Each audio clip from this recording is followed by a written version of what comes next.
So on one hand, on one hand, it is the most amazing, miraculous, supernatural, unbelievable, incomprehensible experience I have ever had in my life. And on the other hand, I have had devils that I had to meet that I had never met before say, hello, I came to kill you. My name is I came to destroy you. Hello, I'm going to bring something out your past and try to kill you. Hello, I got a group of enemies writing about you that you don't even know. Hello, I'm writing a book about you, a guy that I never met. All of this is coming up at the same time. That's my normal now, but it wasn't then. My PR person says to me, there are 212 reporters from all over the world coming to the press conference in the morning. 212. Furthest away being the London Times. From the London Times to the Wall Street Journal, they're all here, Bishop, for your debut. I got back to the place we were staying at, and I stressed out about it. I said, oh my God. What have you done? You have got me in trouble. And I thought, I must be crazy. I must be crazy. The media never writes nothing good about preachers. They're gonna kill me in the morning. What was I thinking? About 2 a.m., I called my press person, get up out the bed. Cancel the press conference. I must be out of my mind to throw myself out on Front Street under a bus of people who I already know are looking for any kind of edge they can get to destroy me. I am mama's baby. You don't do nothing to mama's baby. I'm going out there for them to eat me alive. People I don't even know, some of them don't even believe in God. I'm trying to, you know they're not gonna believe in me, they don't believe in God. And then the ones who do are so cynical, they only take God if he looks like what they're used to seeing him like. And everything I said was true until I heard what she said. She said, Bishop Jakes, she said, the whole world has turned its head to hear what you have to say. Do you have something to say or not? This is the Potter's Touch. Greetings, brothers and sisters, in the name of Jesus Christ our King. I am so blessed and so excited to have the opportunity to share the word with you. I'm excited about the word. I still get excited about the word. Been preaching 37 years. I still love his word. I love what it does in your life and in your heart. I love how it strengthens you. I love how it helps you. I've got a message that I believe you are going to love. Take a look. The reason we were having trouble communicating was I looked at it and saw opposition. I was absolutely right too. Everything I said was true. She looked at it and saw opportunity. She was absolutely right, and everything she said was true. The challenge of my life is to coexist between two things that are totally true, yet opposing each other, and my perspective is the only thing that makes the difference. You understand what I'm saying? I went to bed that night and I thought, oh my God. I'm laying in the bed thinking, is that what this is? Is that what this is?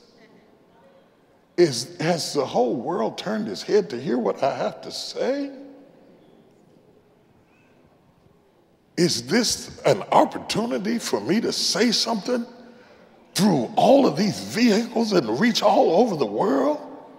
In spite of the risk, in spite of the discomfort, in spite of my own human frailties, is this the opportunity hidden in the opposition?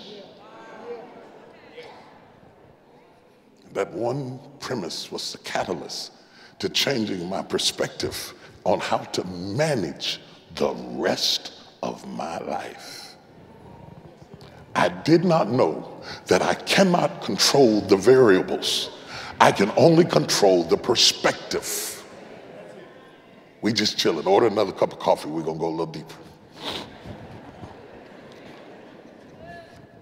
This text to me is amazing because Jesus has done this fish and loaves thing and fed these 5,000 people, and the people who ate from him loved him. Yes. But the people who didn't hated him. And so as more people love you, more people hate you. You can't have more lovers and not have more haters. They both grow up together. A little pastor got a few people that love him, he got a few people that hate him. You get more, you got more people that love you, you got more people that hate you. You get bigger, you got more people that love you, it all goes together. The bigger your life gets, everything comes up at the same pace. So Jesus just did this big thing with these 5,000 people, feeding them fish and loaves and stuff, and they went back to eating with Wonder Bread in between their teeth and fish bones in between their gums and talking about, man, this is heavenly food, this is awesome, this is great. And so people started believing on him. And the more people believe in you or like you or help you or support you, the more people hate you because it creates an opportunity for envy. Your success in any level creates an opportunity for envy. The only way to avoid it is to stay down. If you lay dead, even the animals won't bite you.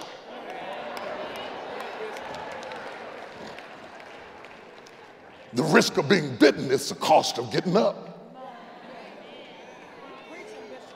Do you hear what I'm saying to you?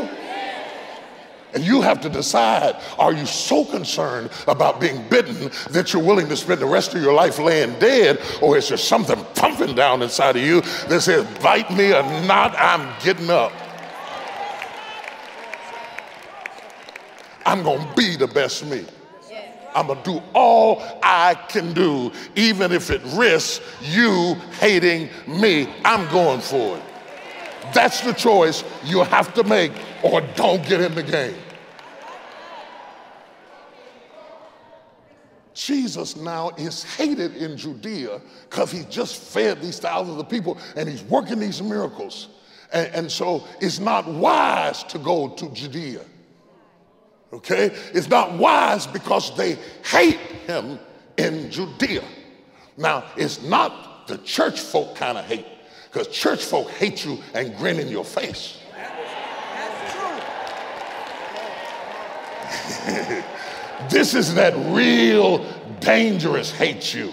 They wanted to kill him. Talking about me at the barbershop is one thing. Stabbing me in the chest is a whole different reality. They wanted to kill him.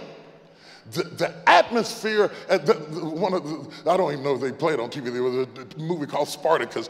It sets you in the era that the Bible is written. They didn't take no junk. They cut your head off. It was dangerous to go to Judea. Here comes a Feast of Tabernacles. That means everybody is going to Judea. And now the one who has the most to say can't go to Judea without risk.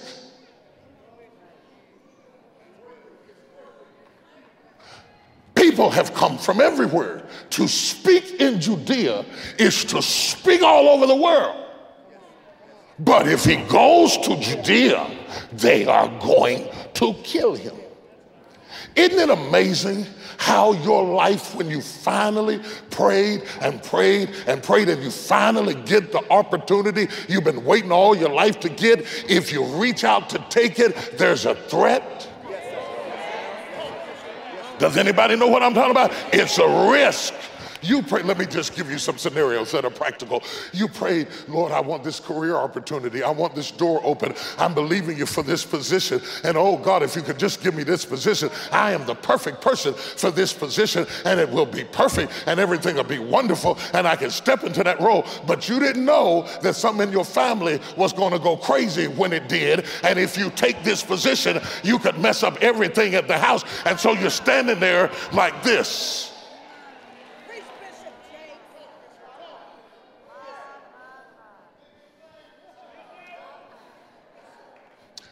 Anytime God answers your prayer and the opportunity presents itself, there are always opposing factors that make success not taste successful.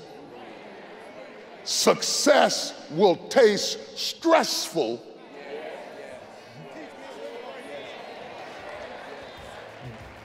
because your opportunities come wrapped in opposition. Still to come on The Potter's Touch. Your baby now. Picture your baby, your newborn 3-month-old baby is floating down the river with alligators in the tempestuous rivers of the Nile. And God hid that baby, that opportunity, with nothing around it but opposition. And God let it float through stuff that should have killed the baby.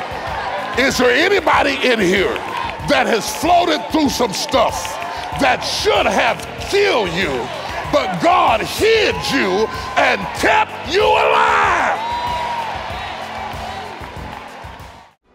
We all face opposition, but know that it's not the end. It's just an opportunity. Challenge of my life is to coexist between two things that are totally true, yet opposing each other, and my perspective is the only thing that makes the difference. Take hold of it and know that your time is now. This is your opportunity.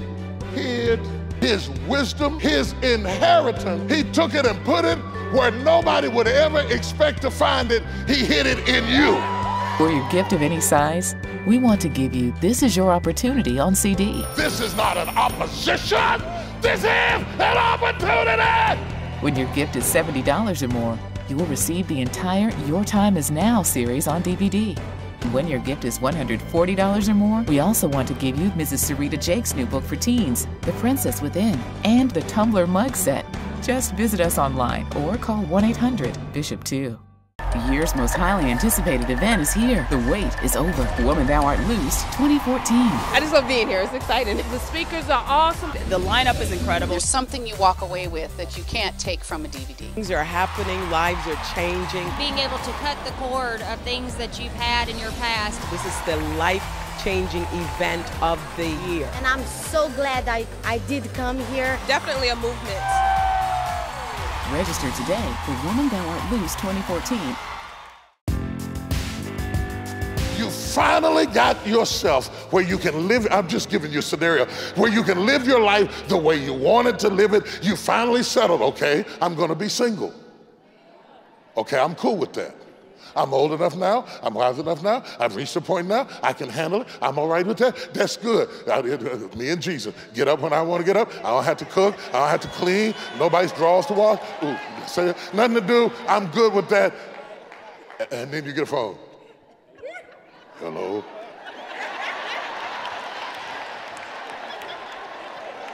Who is this? Maybe you know who this is.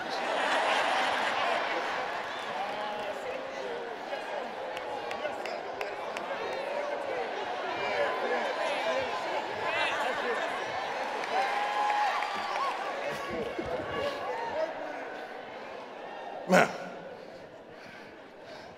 the advisors say to him, this is very important. The people around you have everything in the world to do with the decisions you make. To have access to the man of God puts him at risk because he is most vulnerable to the people that are closest to him. Because they get in your ear spouting their perspective. And if they are right, it is a blessing. But if they are wrong, it is a curse. And if they are wrong, they don't die, you die. So the people he had around him said, look, Jesus, let me tell you the truth. You're doing the right thing in the wrong way. The miracles that the people need to see to believe in you, they don't get to see them because you're always doing them behind closed doors. You told the man that you cast the demons out of it in the tomb of Gadarenes. You sent him home. We could have used him. The last person you healed, you told them not to tell anybody. That's why they don't believe in you, Jesus. Your own brothers don't believe in you. It's time for you to face the facts. You healed that woman with the issue of blood and didn't even do nothing with it. She just got her healed. We could have used her testimony. You didn't say nothing about it. You keep doing your greatest stuff in private, Jesus. That's what's wrong with the movement.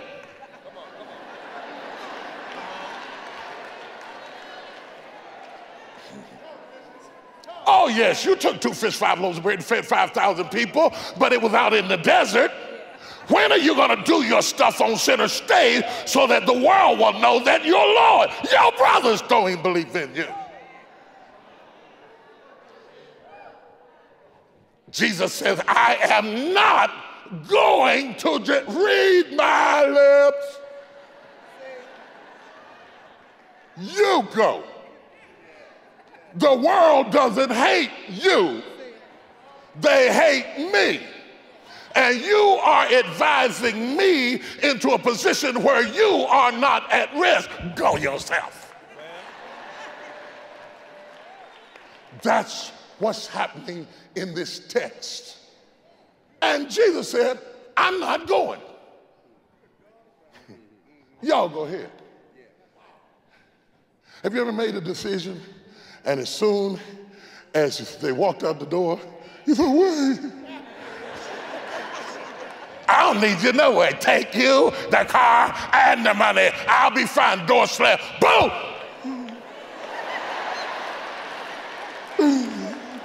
And Jesus makes a clear statement.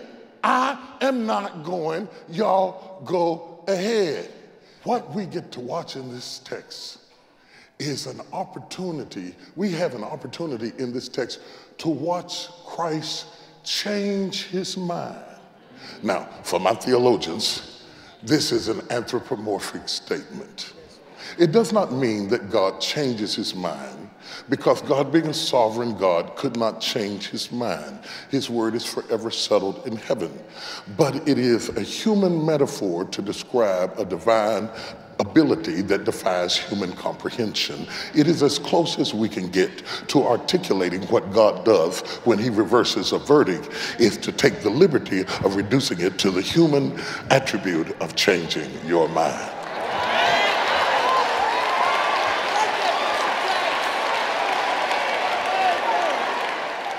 They shut the door, boom, but, and Jesus said, let me get dressed. I'm going to sneak up there, but I'm going to Judea.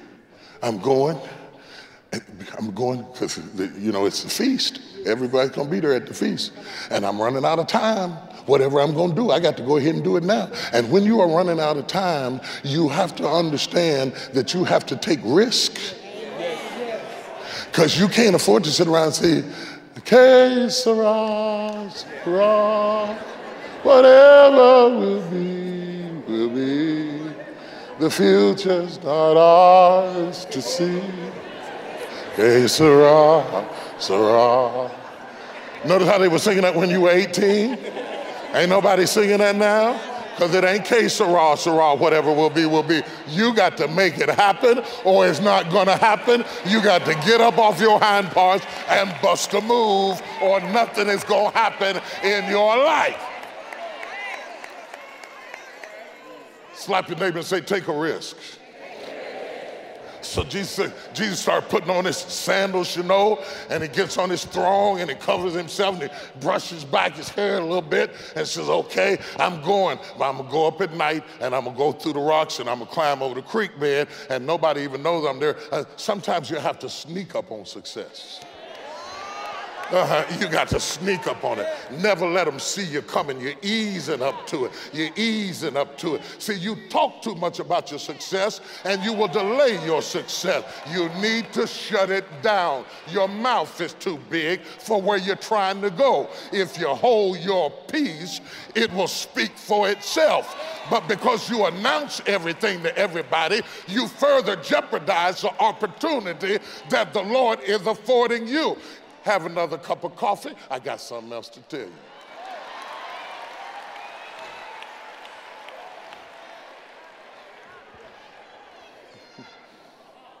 Hallelujah. God is masterful at hiding stuff. We talk about God exposing stuff. He exposed himself. He spoke, peace be still, and the winds and the waves laid down. He exposed, it's a ghost. No, it's Jesus. Bid me to come. We talk about him exposing stuff. We never tell you that God hides stuff. God hides stuff. God hides stuff. Oh my God, he could hide better than my mother. My mother could hide stuff the FBI couldn't find it. Saddam Hussein would have been all right if Mama had hit him, they'd have never found him. They'd have never found him. Mama had stuff, you have to go in the room and you have to go into deep meditation. You'd have to lower yourself down to her height and then do an aerial scan around the room. God is masterful at hiding stuff. Think back to the book of Exodus. When the Pharaoh, do you know how strong the Pharaoh was? Do you know how powerful the Pharaoh was? If the Pharaoh said something, you did what the Pharaoh said. The Pharaoh told two little women, kill every male Hebrew child born. You didn't argue with the Pharaoh. It wasn't like you was going to jail. The Pharaoh would cut your head off, feed your kids' liver to you down your throat. The Pharaoh was the man, absolute, total monarchy and complete control. And yet these two women decided, no, we're not doing that. And so they lied. I ain't gonna go into that. They lied a little bit. They said the Hebrew women are lively, and when they give birth, by the time we know anything, the baby just jump out. Baby just jumps out. Just, I'm out. Old dumb Pharaoh, he had a lot of power, but he didn't have a lot of sense, and he didn't know nothing about women, so they didn't know how to argue, so he said, okay, stupid. So now he says, watch this, he says, every male child that popped out, kill him. Before he's 2 years old, kill every last one of them. And God let Moses pop out and hid him in the house. Now don't think of your house because you got too many rooms. This is a Hebrew slave house. Where do you hide a baby in a Hebrew slave house? Most of you have seen what African-American slave houses look like. This is a Hebrew slave house, thousands of years ago. Where you put the baby? God is masterful at hiding stuff. They searched the tent, they couldn't find it. The baby was hidden in the house. Then he takes it from one hiding and hides it in an ark and puts it in an ark, a mud-covered, wood-framed artifact that was made to put things in that would float, and put it in the river with snakes. Your baby now. Picture your baby, your newborn 3-month-old baby is floating down the river with alligators in the tempestuous rivers of the Nile. And God hid that baby, that opportunity, with nothing around it but opposition. And God let it float through stuff that should have killed the baby. Is there anybody in here that has floated through some stuff that should have killed you, but God hid you and kept you alive? We'll be right back right after this.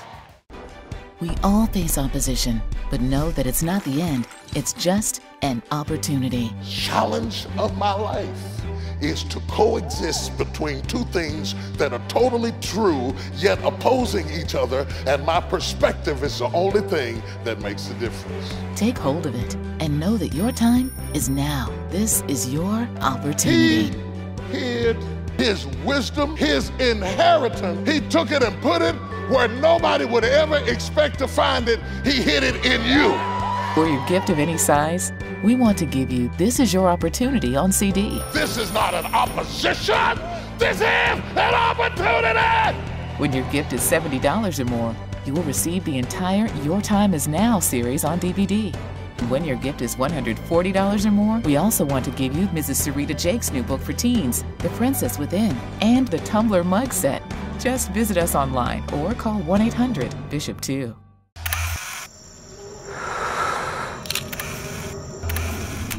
What makes a newborn make sucking noises? When a sea turtle is birthed on land, the first thing it does is start moving toward water.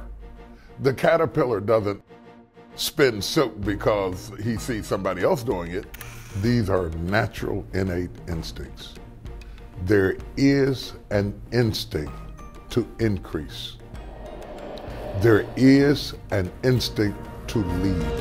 In his newest book, New York Times best-selling author T.D. Jakes gives you keys to true fulfillment when you align your actions with your instincts. People need to go back to following their instincts. Unleash your inborn drive. Purchase your copy wherever books are sold. Visit tdjakes.org. Available in stores everywhere. The year's most highly anticipated event is here.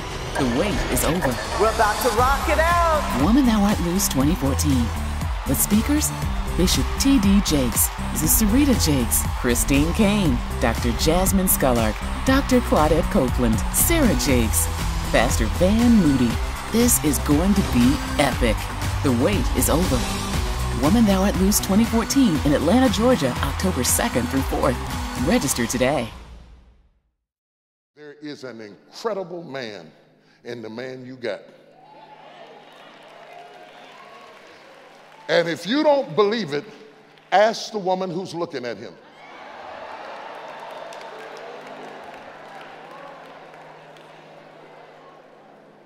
You used to believe it, or you wouldn't have married him. And what you believed in him is what you saw in him. Now, if you believe in oppositions, you'll become blind to opportunities. And you won't see opportunities again until some other woman sees it.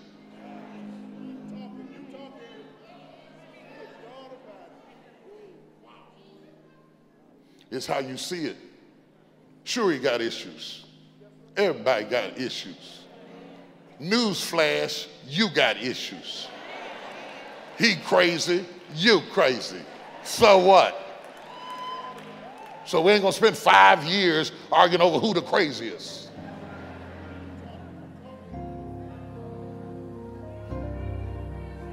Yes. I'm out of time, I've got to stop there, but it's been a real joy, a precious joy, a deep and fortifying blessing to share the word of the Lord with you and to be an instrument to encourage you. I pray he used me well. And I pray you become all that God has called you to be. And I pray above everything else that you do not quit. For you are closer now than when you first believed. God bless you. Hold on.